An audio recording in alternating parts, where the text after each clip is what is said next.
ስብሐት ከአመሻሽ ውብ ገጸ በረከቶች ጋር ጌታቸው ወርቁ።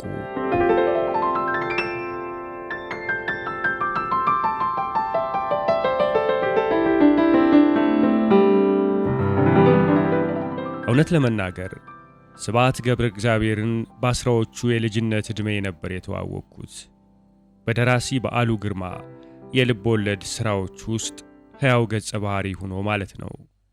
በበዓሉ እውነት ቀመስ የፈጠራ ሥራዎች በደራሲውና የቀይ ኮከብ ጥሪ መጽሐፍት ውስጥ ሕያው ገጸ ባህሪ የሆነውን ደራሲ ስብሐትን ይበልጥ ለማወጓጓው በእነዚህ ሁለት ልብ ወለድ ድርሰቶች አነቃቂነት የስብሐት ለአብን ያልታተሙ እና የታተሙ የልብ ወለድና የኢልብ ወለድ ድርሰቶቹን በወቅቱ ከወዳጆቹ ተውሼ ከቤተ መጻሕፍት አሳድጄና አንዳንዶቹንም ከመርካቶ አሮጌ መጽሐፍ ተራ ገዝቼ ማንበብን ስራዬ ብዬ ተያያዝኩት በፍቅር።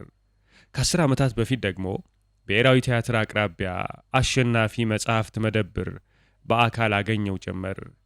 ከቀድሞው ሳይንስና ቴክኖሎጂ ሚኒስቴር ሕንፃ ጀርባ ካሉ ደሳሳ ሰፈሮች ውስጥ ከምትገኘው እዚች መጽሐፍ መደብር ደራሲ ስብሐት ለአብ በጋዜጠኛ ስንዱ አበበ አጋፋሪነት ዘወትር ረቡዕ ከ10 ሰዓት በኋላ ይመጣ ነበር።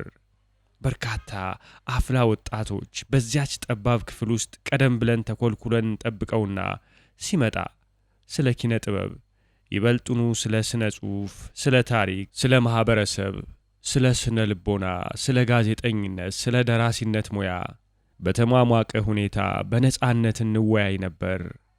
ያኔ እኔና ዘመነኛዎቼ አፍላ ወጣቶች የነበርን ልናነባቸው ስለሚገቡ ሀገር አቀፍና ዓለም አቀፍ ማስተርፒስ የሥነ ጽሑፍ በረከቶችን ርዕሰ ጉዳይና ዋና ፍሬ ሐሳባቸውን ከኪነ ጥበባዊ ፋይዳቸው ጋር አሰናስሎ ይተርክልን ነበር።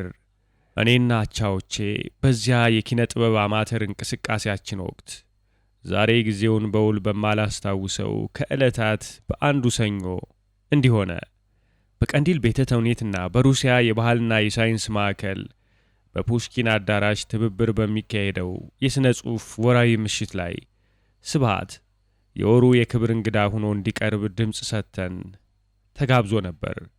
እንዲያውም 65ኛ የልደት ሻማውን በዚያው አቅራቢያ እንደሚለኩስም ለታዳሚው እነሆ በረከት ብሎ ቀሽም ባትሆኑ ኑሮ ይህችን ሻማ በቀኑ አብረን እዚህ እንድንለኩስ ማድረግ ትችሉ ነበር ብሎ ቀልዶብናል። ያኔ ስብሐትን ለማስደመም 567 የተባለውን መሳጭ ግን ደግሞ አይረሴ ትራጀዲ ልቦወለድ ሥራውን በተዋናይ ፈለቀ አበበ ለመድረክ በቅቶ ነበር። እኔ ከፊት ለፊት መደዳ በቅርብ ርቀት ሆኜ በመቀመጤ ዓይኔን እንደ ሸማኔ መቂናጥ ከመድረክ ወደ ደራሲ ስብሐት ለአብ ከዚያም ወደ መድረክ እየወረወርኩ ታዝቤያለሁ ወይም ተመስጫለሁ። ስብሐት በገዛ የልብ ወለድ ሥራው እንደ ሕፃን ልጅ ስቅስቅ ብሎ ሲያለቅስ አይቼ እኔም አንብቻለሁ።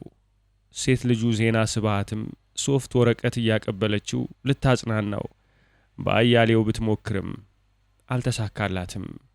ልክ እንደዚሁ በ1996 ወይም 1997 ዓ.ም አካባቢም ይሄው መከረኛው 567 የተባለው መሳጭ አይረሴ ትራጀዲ ሥራው ከአሜሪካን አገር በመጡ የኪነት አፍቃሪ ዲያስፖራዎች ሲድ በሚል ርዕስ ወደ እንግሊዝኛ ቋንቋ ተተርጉሞ በመታተሙ በአሊያንስ ኢትዮ ፍራንሲስ አዳራሽ ለምረቃ በቃ።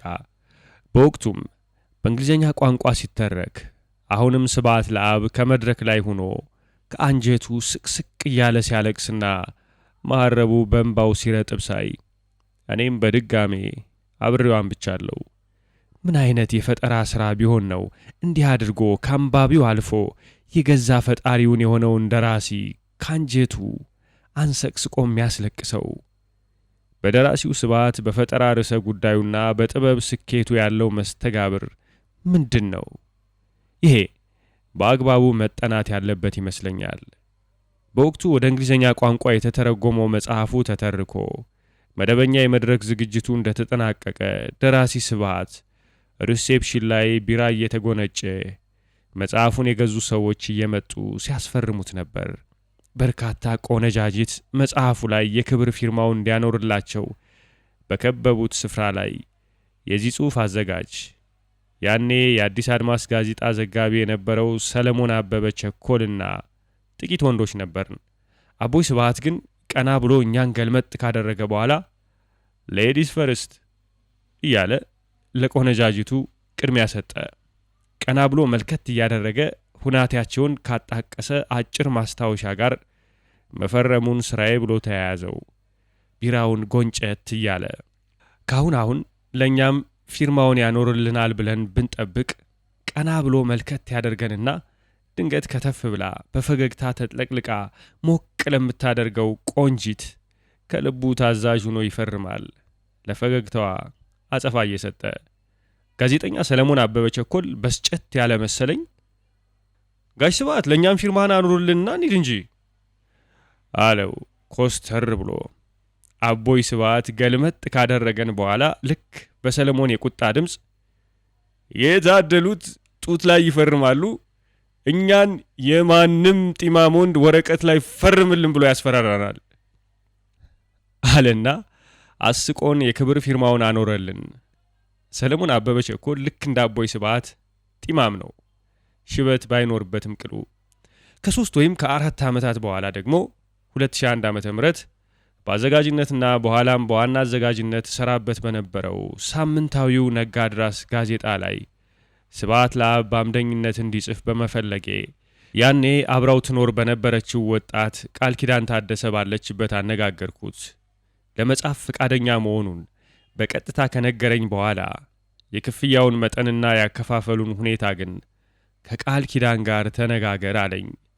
በዚህም መሰረት እኔና እርሷ ከስምምነት ላይ ደረስንና ለ8 ወር አካባቢ አብረን መስራት ቻልን። የሚገርመኝ በሥራ ቆይታችን ስለ አምድ ሥራው ካልሆነ በቀር አንድም ቀን ስለ ክፍያው ከኔ ጋር አውርቶና ጠይቆኝ አለማወቁ ነው። ወርሃዊ ክፍያውን ለእርሷ በስሟ ነበር በቼክና በጥሬው የምንሰጣት። ያኔ የፈጸምነውን ስምምነት አቦይ ስብሐት ለአንድ ሳምንት አዲስ ጽሑፍ ሲጽፍ፣ በቀጣዩ ሳምንት ደግሞ ስብሐትን እንጠይቅ የሚል አምድ ከፍቼ በተንቀሳቃሽ ስልኬና በግል ፖስታ ሳጥን ቁጥሬ ከአንባቢያን የሚመጡ ጥያቄዎችንና አስተያየቶችን አሰናድቼ እንዳቀርብለትና መልስ እንዲሰጥባቸው እያደረግን ዘና የሚያደርግ የመማማሪያና ሐሳብ የመለዋወጫ የጥበብ መድረክ መፍጠር ነበር። ያኔ በየ2 ሳምንቱ ለንባብ የምትቀርበው ሮዝ መጽሔት ላይ ይጽፍ ስለነበር በአጋጣሚ የሁኔታዎችን አለመመቻቸትና የሥራ መደራረብ ባጋጠመው ጊዜ ከቀኑ ጋር የሚሄዱ የቀድሞ ሥራዎቹን ከእግረ መንገድ እንዳስተናግድለት ፈቅዶልኝ ነበር። ይሁን እንጂ ነባር ጽሑፎቹ እንዳይደገሙ ከዕድሜው ጋር በተያያዘ አልፎ አልፎ አመም የሚያደርገውን ሁሉ ችሎ አዲስ ለመጻፍ ሲታትር ሳይ በእውነት እቀናበት ነበር። በዚህ ሥራ ሂደት ምክንያት በሳምንት 2 ቀን ወደ ቤቱ የመመላለስ የውዴታ ግዴታ ነበረብኝ። ያኔ ይኖር የነበረው ከእንግሊዝ ኤምባሲ ከቃል ኪዳን ጋር ተከራይተውት የነበረው ሰፋ ያለ ስቱዲዮ ቤት ውስጥ ነበር።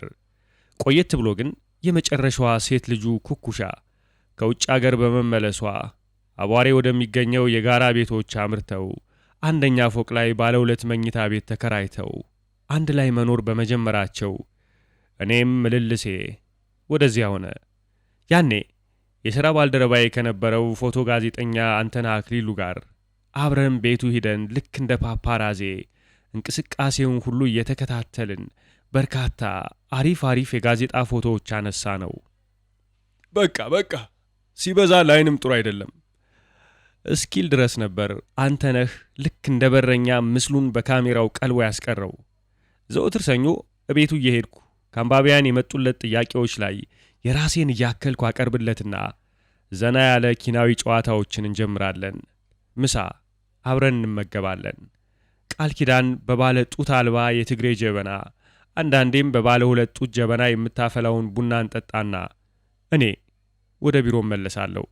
ስራዎቹን እንደጨረሰ ብዙ ጊዜ ረቡዕ፣ አንዳንድ ጊዜ ማክሰኞ፣ አልፎ አልፎም ሐሙስ ጧት ስልክ ያስደውልልኝና ያስጠራኛል። ወደ ቤቱ ሄዳለሁ። አንዳንዴ እርሱ ቁጭ ብሎ በተመስጦ ሲጽፍ አሊያም የአርትዖት ሥራ ሲያከናውን ደርስና አይዞን ጨርሰናል፣ ጥቂት ብትቀመጥ ነው በማለት በሻይ ቡና ግብዣ ያቆየኛል። ቢቢሲን አሊያም አልጀዚራን እንድመለከት እየጋበዘኝ ብዙ ጊዜ የአምድ ስራውን በሚያጠናቅቅበት ጊዜ ምሳ አብረን እንበላና ቡና ከጠጣን በኋላ ወደ 4 ኪሎ ማለዳ ካፌ አቅራቢያ ጋዜጠኛ ስንዱ አበበ ቤት መሄድ ስለሚፈልግ አብረን እንወጣለን። ዘነጥ ብሎ ሱፍ ኮቱን አድርጎና አቦይ ቴክሱ የሚያስመስለውን ሰፋ ያለ የፀሐይ መከላከያ ባርኔጣ አድርጎ እና በግራ ጆሮው ሎቴ አንጠልጥሎ ነው። ታዲያ አንድ ቀን ግን ጽሑፉን በጊዜው ሳያጠናቅቅለት ወደ ማተሚያ ቤት የምንገባበት ሐሙስ ደረሰ። በቃል ኪዳን ስልክ ደጋግሜ ብደውልም ስልኩ አይጠራም። በሌላኛው ስልኩ አደወልኩ፣ አይነሳም። እዚያው ቤት ውስጥ አብሯቸው የሚኖረው ወጣት ሄኖክ ጋር ብደውልም ስልኩ ዝግ ነው። ተበሳጨው። በቃ የምሳ ሰዓቴን ሰውቼ ቀጥታ ወደ ቤቱ አመራው። ቃል ኪዳን አይኔን ማየት አልደፈረችም። ጎሽ መጣህ አለኝ አቦይ። መጣደፌን አውቋል። በል ጎሽ መጣህ አለኝ አቦይ። መጣደፌን አውቋል። በል ምሳ በልተን አብረን እንወጣና እኔን ወዳጃችን ስንዱ ቤት አድርሰህ በዚያው ትሄዳለህ አለኝ። እኔ ደግሞ ኩርፊያ ቢጤ ይዞኛል። አልበላም እቸኩላለሁ አልኩት። እኔ አእምሮዬ የሚያስበው ማተሚያ ቤት በጊዜ ያለመግባት የሚያመጣብንን ጣጣና አንባቢ ጋር በጊዜው ያለመድረሳችንን ኪሳራ ነበር። በኋላ እንደተረዳሁት ከሆነ ግን እርሱ ጽሑፉን በጊዜው አዘጋጅቶ የነበረ ቢሆንም ወደ እኔ የሚያደርስለት ሰው አጥቶ ኑሯል። በል እኔም አልበላም ብሎኝ ተያይዘን ወጣን። በጉዟችን ላይ ሲያስተውለኝ ያለ ወትሮዬ ጸጥ ብያለሁ። ጥያቄ የለ፣ ንግግር የለ። እርሱ ለሚጠይቀኝ ብቻ አጭር መልስ እየሰጠሁት የምጓዝ አንደበተ ልጉም ሁኜበታለሁ። በኋላ አላስችል ብሎት ጌቾ መንገድ እኮ እያወሩበት ሲሄዱ ነው የሚገፋው። ከፈለክ ግን አለማውራትም ትችላለህ፣ መብት ነው አለኝና ጉዞአችንን በፈገግታ ገፋ ነው። እንግሊዝ ኤምባሲ ጋር ስንደርስ የትራንስፖርት እጥረት ስለነበር ፀሐዩም አናስ ስለሚበሳ ባገኘነው ትራንስፖርት በአንድ በተሳፋሪ ብዛት የተጨናነቀ ሃይገር ባስ ውስጥ ገባን። ለአቦይ ስብሃት አንድ ወጣት ልጅ ከወንበር ተነስቶ በአክብሮት አስቀመጠው። አቦይም በህንድ ባህላዊ የእጅ ሰላምታ መስክኖ ተቀመጠ። እኔ ቁሜ ጉዞአችንን ቀጠልን። ወደ እኔ ዘወር ብሎም በእንቁልልጭ አይነት ከሽምግልና ውብ ገጸ በረከቶች አንዷ ይችናት አለኝ፣ እርጅናን ልክ እንደ ከረሚላ በሚያጣጥም ድምጸት። በእንዲህ ያለው ሳምንታዊ ጉዞ ዘወትር 4 ኪሎ ዩኒቨርሲቲ አካባቢ ስንደርስ በተደጋጋሚ የሚያጋጥመኝ አንድ ለየት ያለ ክስተት ነበር። አንድ ተራ አስከባሪ ወጣት አቦይንማ እኔ ነኝ የማሻግረው ብሎ ይቀበለኛል። የመጀመሪያ ጊዜ ግር ብሎኝ ነበር። ስብሃት ግን ተው፣ ሁሌም እዚህ ስንደርስ እርሱ ሙሴያችን ነው የሚያሻግረን አለኝ። እናም ከ4 ኪሎ አደባባይ ሙሴ ጋር ጎዳናውን አቋረጡ። ከዚያ በኋላ አስፋልቱን እንደ ባህር ከፍሎ የሚያሻግረው ሙሴው እሱ ተራ አስከባሪው ብቻ እንደሆነ አውቄ አስረክበው ጀመር። ስንዱ ቤት ስንደርስ ከአንዲት ክልስ መሳይ ልጅ ጋር ምሳ እያዘጋጀች ነበር። አቦይ ስብሃትን አስገብቼ ልወጣ ስል 15-20 ደቂቃ ብትታገስ እኮ አሪፍ ፓስታ እያዘጋጀው ነው፣ በልተህ ትሄዳለህ አለችኝ ስንዱ። እኔ ቸኩያለሁ። አይ በልቻለሁ አመሰግናለሁ ስል አቦይ አሁን ትዕግስቱ አለቀ መሰለኝ። ተይው እባክሽ፣ እርሱ ከዚህ በላይ ላለመወፈር እየተጠነቀቀ ነው ሲል በቅጥነት ያፌዘብኝ። ተሳስቀን ተለያየን። አንድ ሰኞ ቀን በቃል ኪዳን በኩል ስልክ አስደውሎ አስጠራኝ። ቀኑን በደንብ አስታውሰዋለሁ። ከቢሮ አንደኛዬን ወጥቼ ከቀኑ 10 ሰዓት አካባቢ ቦርሳዬን እንዳነገጥኩ ቤቱ ደረስኩ። አቦይ ፍራሽ ላይ ልክ እንደ ዮጋ ተመሳጭ የቡዲስት ካህን ቁጭ ብሎ ይቅማል። ቃል ኪዳን ቡና ታፈላለች። ያኔ ደስ የሚል ኪነ ጥበባዊ ውይይት። እኔ ብዙ ጊዜ ጠያቂ ነበርኩ። አደረግን። በመሃል የትኩሳት መጽሐፍ ተራኪን ለኔ ራሱ ስብሃት ነው። የአውሮፓ ቆይታ ከተጻፈው ያልተጻፈው ምን እንደሚመስል ጠየቅኩት። ይህን እያጫወተኝ እያለ በመሃል ቴፕ ሪኮርደር ይዘሃል አለኝ። አሁን አቦይ አልኩት። ይኸውልህ አሁን አሪፍ ሐሳብ መታለች፣ እናስተናግዳት አለኝና አየህ አንተም እንዳለፈው ጽሑፉ በቀኑ ሳይደርስልህ ቀርቶ ከምታኮርፍ ከእንግዲህ በኋላ እኔና አንተ እንደዚህ እየተዋየን የሚመጣውን ሐሳብ አንተ በቴፕ ትቀዳኛለህ። ከዚያም በደብል ላይን መስመር ወረቀት ትራንስክራይብ አድርገህ ወይም ገልብጠህ ትመጣና እኔ አርማታለሁ። እንዲህ እያልን አንባቢዎቻችን እናገለግላለን፣ ፈርዶብን አለኝ። ቡና ጠጥተን እንደጨረስን ቃል ኪዳንና ሄኖክ ተያይዘው ወጡ። እኔና አቦይ ብቻ ቤት ውስጥ ቀረን። ቴፕ ሪኮርደሬን አውጥቼ ከካሴትና ባትሪ ጋር አዋደድኩ። እነሆ በረከት ከተማም እንደ ሰው አለኝ። ርዕሱ ነው። እስከ ምሽቱ 1 ሰዓት አብረን ቆየን። በዚህ ቆይታ የጣሊያን ዋና ፖሊ ከተማን፣ የፈረንሳይን ማርሴይ ከተማን፣ የአሜሪካንን ኒውዮርክና የግብፅ ዋና ከተማ ካይሮን ስነ ሰብዕና የከተሞቹን ልዩ ባህሪ ቃኘን። ቤቴ ወስጄ ጽሑፉን ስገለብጥ የ4 ሳምንት የጋዜጣዬን ከርስ አጠርቅቶ ሞላልኝ። በእነዚህና መሰል ጽሑፎች ላይ አቦይ ስብሐት ለአንድ ሰው ብቻ የሚያወራ ተራኪ ሆኖ የቀረበው በዚህ ምክንያት መሆኑን ለአንባቢ መግለጽ እፈልጋለሁ። አንዳንድ ጊዜ በጋዜጣ የአምድ ጽሑፍ ውስጥ በሚያነሳቸው ማህበራዊ፣ ባህላዊ፣ ታሪካዊ፣ ኪነ ጥበባዊና ሌሎች ርዕሰ ጉዳዮች ውስጥ የወሲብ አካላትን በሚገርም ኪናዊ አገላለጽ ከአጠቃላይ ጽሑፉ ጋር በስሜት በይዘትና በቅርጽ አሰናስሎ በቀጥታ ስማቸው ስለሚጽፍ እኔ ደግሞ እንደ ዋና አዘጋጅነቴ በኪናዊ ሥራው ውበት፣ በኤዲቶሪያል መመሪያና በማህበራዊ ኃላፊነት ለውሳኔ አጣብቂኝ ውስጥ ወድቃለሁ። ያኔ ጸሐፊያችን በሐፍረት የጻፈቻቸውን የአቦይ ደፋር እንደወረዱ ቃላት፣ ሐረጎች ወይም አረፍተ ነገሮች እያመለከተችኝ አይሳችሁ በዚህ ዕድሜያቸውም ትለኛለች ለአርትዖት ስታቀርብልኝ። አንድ ጊዜ አንድ አቤል የተባለ አንባቤ ጋሽ ስብሐት አንተና አብርሃም ሊንከን አንድ ናችሁ፣ ጺማችሁን ስታሳድጉ ብቻ ነው የምታምሩት አይመስልህም? በማለት ስብሐትን እንጠይቅ አምድ ላይ እንዳስተናግድለት በፖስታ ላከልኝ። አቦይ ለዚህ የሰጠው መልስ ግን የጋዜጣውን ከፍተኛ አዘጋጆች ይስተናገድ አይስተናገድ በሚል አጨቃጨቀን።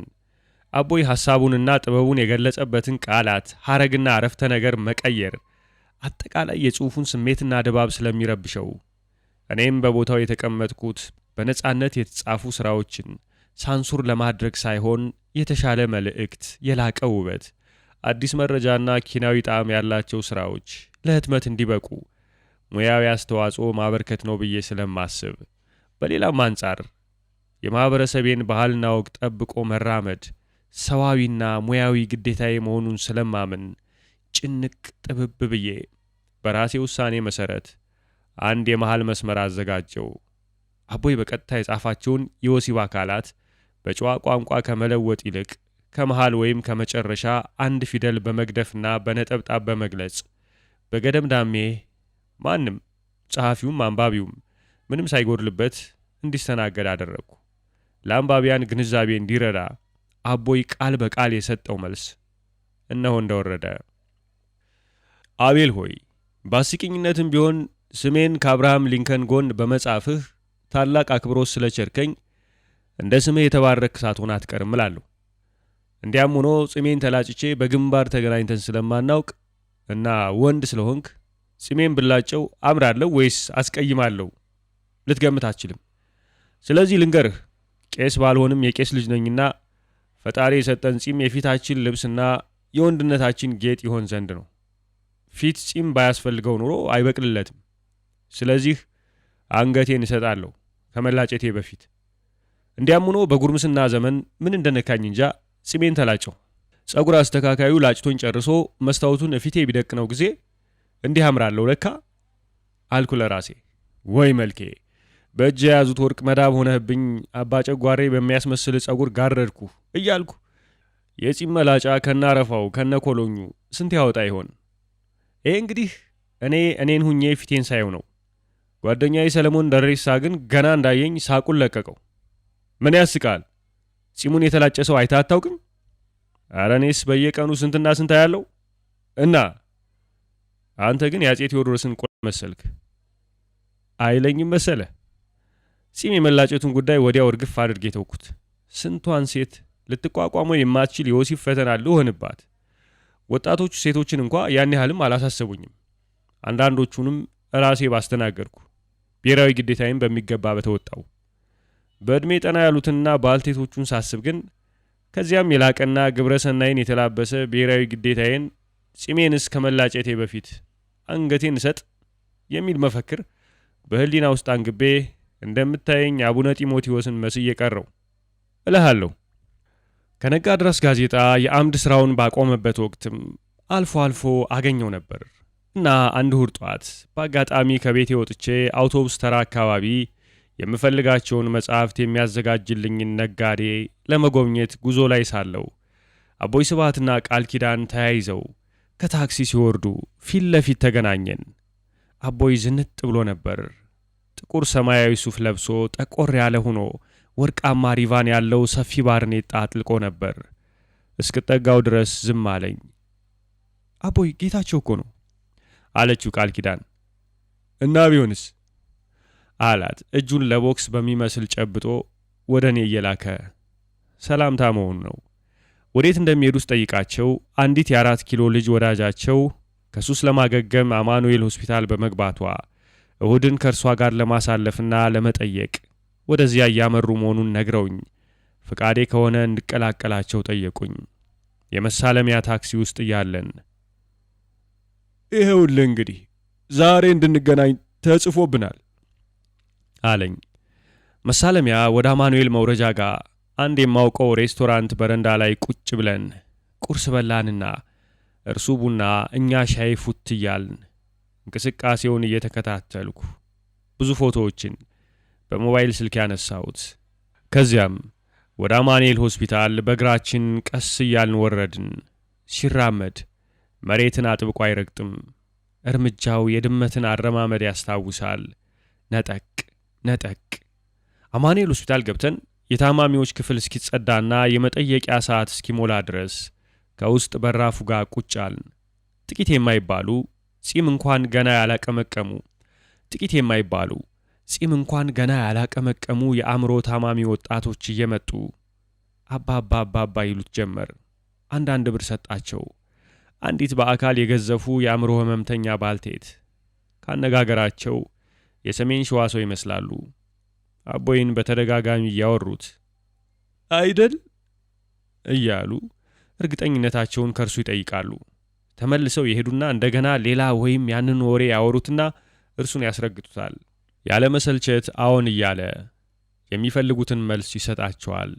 ቃል ኪዳንን በጆሮዋ የሆነ ነገር አላትና ግማሽ ሊትር የውሃ ላስቲክ ከቦርሳዋ አውጥታ ወደ እኔ ጠጋ በማለት ከሆስፒታሉ ፊት ለፊት ካለው የአበሻ አረቄ ቤት ጎራ ብዬ አረቂ ገዝቼለት በኮካኮላ በርዤ ይዤለት እንድገባ ተማጸነችኝ። ለመግዣ ልትሰጠኝ የነበረውን 10 ብር አልቀበልም በማለቴ አቦይ ተቀብሎ ለባልቴቷ የአእምሮ ታማሚ ሰጣቸው። እርሳቸው አቦይን አንቱ እያሉ ነበር የሚያወሩት።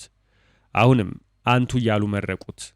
እንደተባልኩት አረቂውን ገዝቼ ኮካኮላ ባለማግኘቴ በፔፕሲ ኮላ በርዤ ለስላሳ አስመስዬ ይዤ በመግባት ሰጠሁት።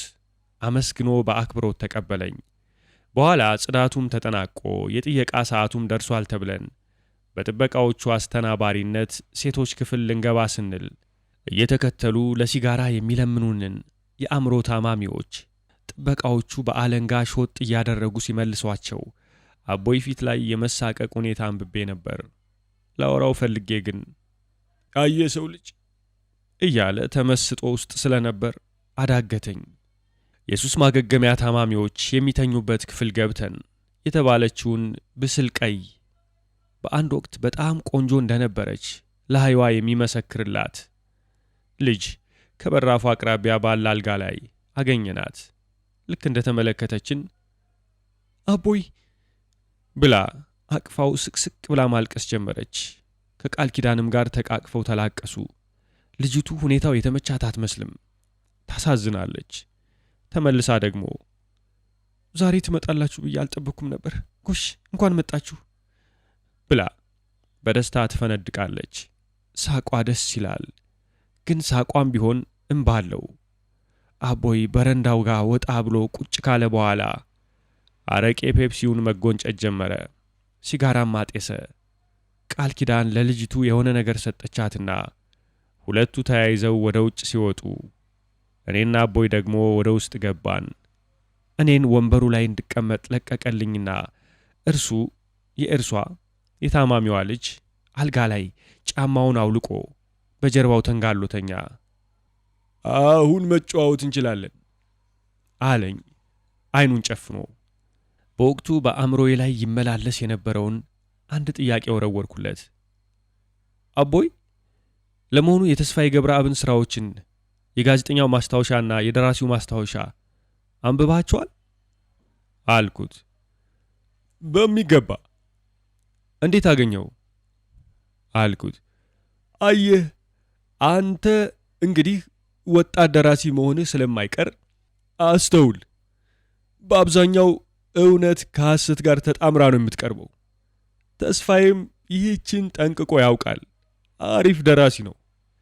መጀመሪያ የአንተም የእርሱም የሌላውም ሰው እውነት የሆነ ነገር ይሰጣል፣ ትቀበለዋለህ። ቀጥሎም የአንተንና የእርሱን እውነት ይሰጣል፣ ሳታቅማማ ትቀበለዋለህ። ይቀጥልና የራሱን የግሉን እውነት ብቻ ይሰጣል። መጀመሪያ በደንብ ስለተቀበልከው አሁንም ሳታወላውል ልትቀበለው ትገደዳለህ። ይቀጥልና እውነት ያልሆነ እውነት የሚመስል ነገር ፈጥሮ ይሰጣል። በቃ ትቀበለዋለህ። ምን አማራጭ አለ? ተስፋዬ እንዲህ እያለ ሊበቀላቸው የሚፈልጋቸው የቀድሞ አለቆቹ ላይ የብዕር ዘመቻ ከፍቷል። አየህ፣ እርሱ አሪፍ ደራሲ ነው። ቂም ባይዝ ጥሩ ነበር። የተቀየመ ደራሲ ደግሞ ምን ሊጽፍ እንደሚችል የእርሱን ስራዎች ተመልከት። መልሱን ከስራው ላይ ታገኘዋለህ አለኝና ለረጅም ጊዜ ጸጥ አለ። እኔም ዝምታውን ምናልባትም ተመስጦን አከበርኩለት። ጸጥ እንደተባባልን ያቺ የሱስ ታማሚ ብስል ቀይ ልጅና ጠይሟ ቃል ኪዳን መጡና ዙሪያችንን ንቃት ሰጡት። ሲጃራ የሸተቱኝ ግን ይመስለኛል ሁለቱ ሴቶች።